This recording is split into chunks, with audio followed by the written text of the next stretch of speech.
ഇന്നലെ ചെപ്പോക്ക് സ്റ്റേഡിയത്തിൽ ലക്നോ സൂപ്പർ ജയൻസിനെതിരെ നടന്ന മത്സരത്തിൽ ചെന്നൈ സൂപ്പർ കിങ്സിന് ഉജ്ജ്വല വിജയം.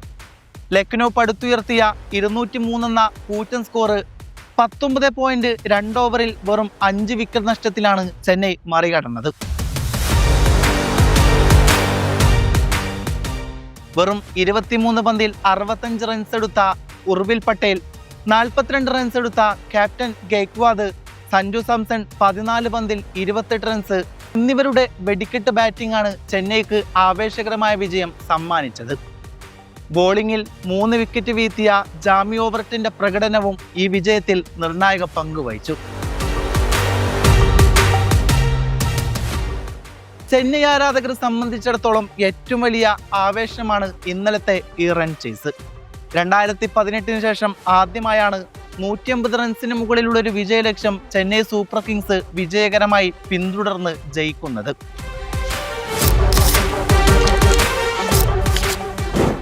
കഴിഞ്ഞ കുറച്ച് വർഷങ്ങളായി വലിയ സ്കോറുകൾ പിന്തുടരുമ്പോൾ ബാറ്റ് നിര കടുത്ത സമ്മർദ്ദത്തിലാകുകയും പരാജയപ്പെടുകയും ചെയ്യുന്നതാണ് നമ്മൾ കണ്ടിട്ടുള്ളത്. എതിരാളികളെ 180 റൺസിന് താഴെയൊതുക്കാൻ കഴിഞ്ഞില്ലെങ്കിൽ ചെന്നൈക്ക് ജയിക്കാൻ ബുദ്ധിമുട്ടാണെന്ന കടുത്ത വിമർശനവും നിലനിന്നിരുന്നു. എന്നാൽ 200-ന് മുകളിലുള്ള ഈ കൂറ്റൻ ലക്ഷ്യം അനായാസം മറികടന്നതോടെ വർഷങ്ങളായുള്ള CSK വേട്ടയാടിയിരുന്ന ആ വലിയ കുറവിനാണ് ഇന്നലെ അവസാനമായിരിക്കുന്നത്. ഈ സീസണിൽ ചെന്നൈ ടീമിന്റെ സ്ഥിരതയും അസാമാന്യ ഫോമും എടുത്തു കാണിക്കുന്നതാണ് അവസാന 8 മത്സരങ്ങളിൽ നിന്നുള്ള അവരുടെ 6ാമത്തെ വിജയം.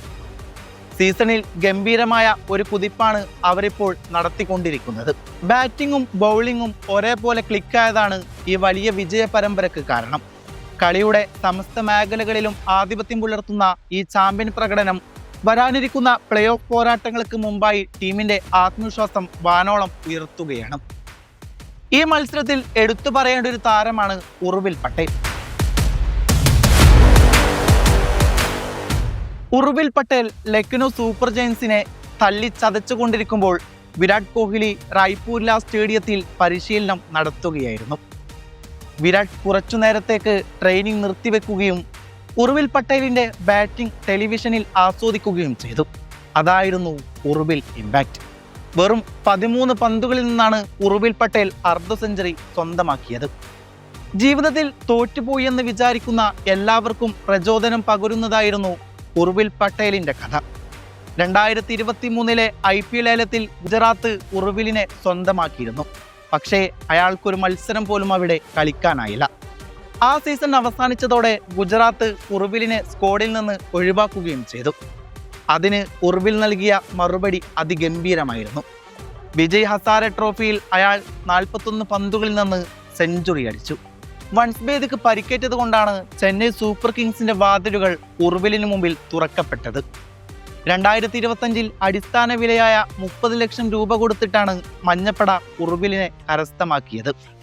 ചെന്നൈക്ക് വേണ്ടിയുള്ള അരങ്ങേറ്റ മത്സരത്തിൽ ഉർവിൽ 11 പന്തുകളിൽ നിന്ന് 31 റണ്ണുകൾ സ്കോർ ചെയ്തു.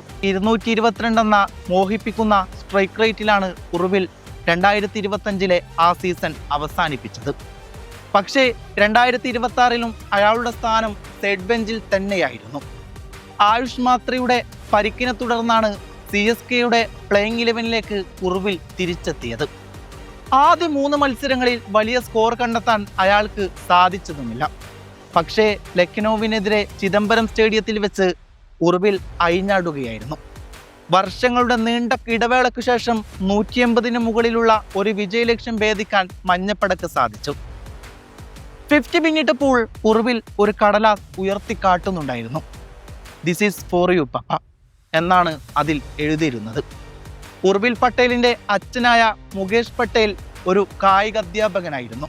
ഗുജറാത്തിലെ മഹ്സന എന്ന പട്ടണത്തിൽ ജനിച്ച ഉർവിലിന് അഹമ്മദാബാദിൽ മികച്ച ട്രെയിനിങ് കിട്ടിയത് പിതാവിന്റെ ത്യാഗങ്ങൾക്ക് മൂലമായിരുന്നു. അതുകൊണ്ടാണ് വൈകാരികമായ ആ വരി ഉർവിൽ അച്ഛനു വേണ്ടി കുറിച്ചിട്ടത്. പലതവണ വീണുപോയവനാണ് ഉർവിൽ പട്ടേൽ. പക്ഷേ ഓരോ തവണയും ഇരട്ടി ശക്തിയോടെ അയാൾ ചാടി എഴുന്നേറ്റിട്ടുമുണ്ട്. ചെന്നൈക്ക് വേണ്ടിയുള്ള തൻ്റെ അരങ്ങേറ്റത്തെക്കുറിച്ച് ഉർവിൽ സംസാരിച്ചിട്ടുണ്ട്. എനിക്ക് ഇംഗ്ലീഷ് പരിജ്ഞാനം കുറവാണ്. അതുകൊണ്ട് കോച്ചായ സ്റ്റീഫൻ പറയുന്നത് പലതും എനിക്ക് മനസ്സിലാകാറുമില്ല. എൻ്റെ ബാറ്റിംഗ് പൊസിഷൻ ഏതാണെന്ന കാര്യം മാത്രം ഞാൻ ഒരുവിധം മനസ്സിലാക്കിയെടുത്തു. ഉർവിൽ ഇനി ഫ്ലെമിംഗിനോട് ആശയവിനിമയം നടത്തണമെന്നില്ല. ഉർവിലിന് വേണ്ടി അയാളുടെ ബാറ്റ് സംസാരിക്കുന്നുണ്ട്.